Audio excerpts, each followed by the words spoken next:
What's up, guys? Welcome back. We're gonna make clam chowder today. It's gonna be super easy. This is off of my memory from when I used to work at Tony Roma's. They had the best clam chowder for any restaurant I know. We made it in-house. It was with canned clams. Fresh clams are kind of hard to come by and they're kind of expensive.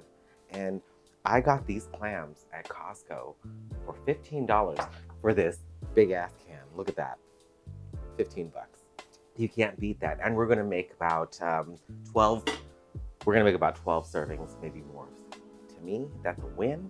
And it's delicious, that's even better. So let's get started. A few simple ingredients. We're gonna start with the star of the show, which are canned clams. The brand I'm using today is this here I got from Costco. Also save the liquid. We're gonna use this in the soup. Chicken stock, cream, some bacon, celery, potatoes, and onions, and a little bit of garlic.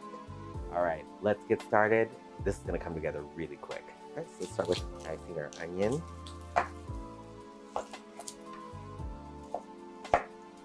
You want all the vegetables to be, and the meat to be all on the same size in a soup, and the clams are a little chunky, and you want them to be roughly around the same size.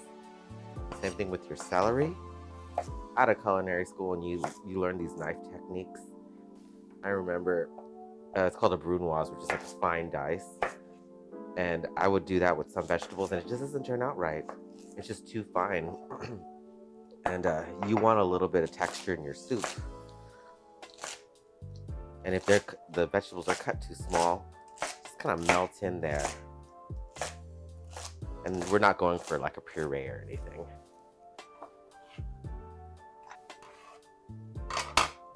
These are the only potatoes that are available at the store. They had russet potatoes or these white potatoes. And I didn't want a russet potato because they kind of just melt into the sauce and they don't hold their shape because they're so starchy.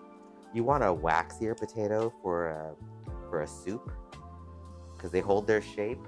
And we're not really looking for the starch in the potatoes to thicken the soup. We're using the all-purpose flour for that.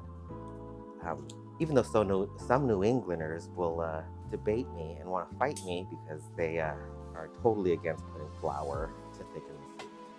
Yeah, this is a clam chowder, not a New England clam chowder, so y'all can't come for me. This is Mac's version. There is a Manhattan clam chowder that has a tomato base, and the New England clam chowder, which is the creamy version that most Americans are accustomed to seeing. And we are making a New England style clam chowder. Leave the comments if you hate me. Put a knife, or a sad face, or a boo. Yeah, let me know. It's okay. This might be too many potatoes, but I think I'm one too many potatoes. But the magic of soup. You can just add more water, add more liquid, and then you'll be fine. If you don't like mincing garlic, use a microplane. It will change your life. So that's how much garlic we need. Potatoes, onions, celery, and some garlic. Let's get to cooking. We're gonna start by rendering out this bacon. So I added the bacon to the pan, a little water, and then I'm gonna cover it to let it render out the fat, and then crisp up. It'll be about like 4 minutes. All right, now that the bacon is well rendered and crispy, we're gonna remove the bacon, leave the fat, to saute the onions.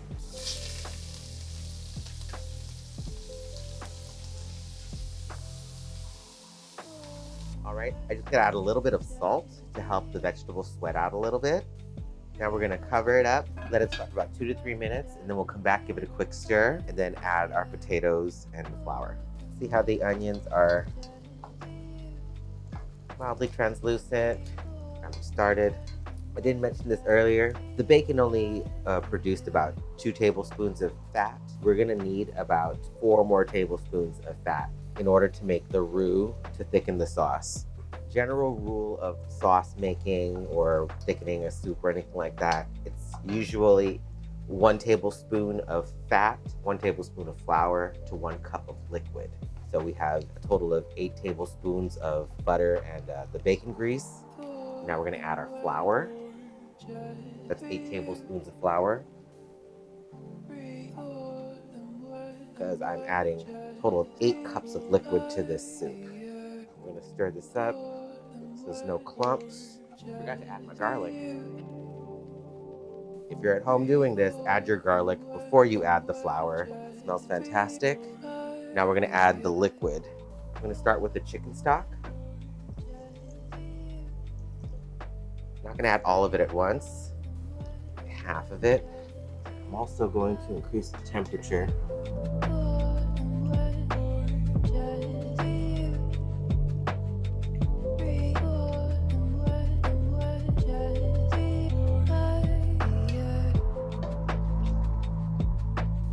Add our clam juice.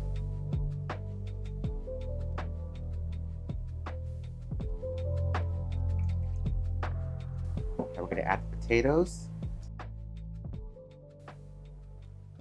And it's going to thicken up a little bit.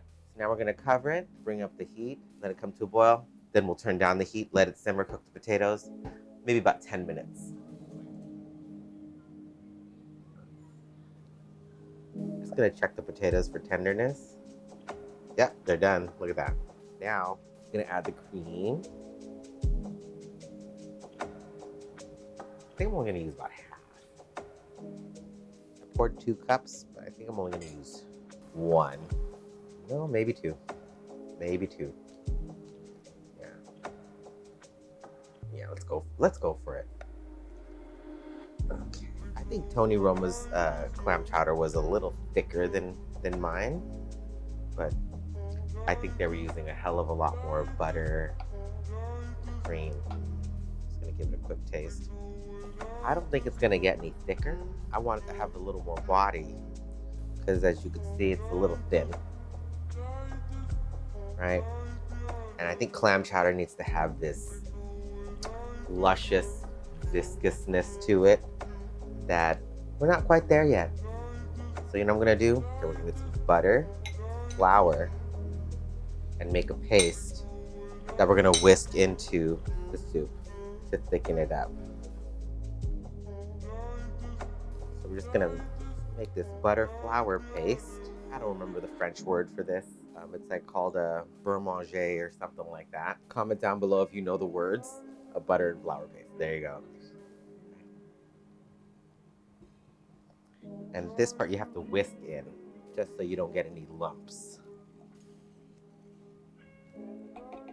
Give that about 2-3 minutes to absorb into the liquid and thicken up.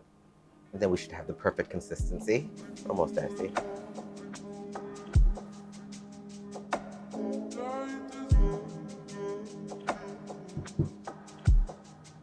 Yeah, that's changed. A little bit of flour and butter.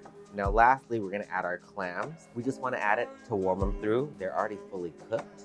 So kid you not, that can of clams had another one. So this is gonna be clammy AF. If you want to stretch this out, you could make a little more of the base and then add your clams. But we are going to feast on clams. Oh my God, look at that. Clams in every bite. So many clams. Are we rich? Oh my goodness. A chunky clam chowder, full of clams, the brininess of the sea, the soft potatoes, tender celery. Let's plate this up.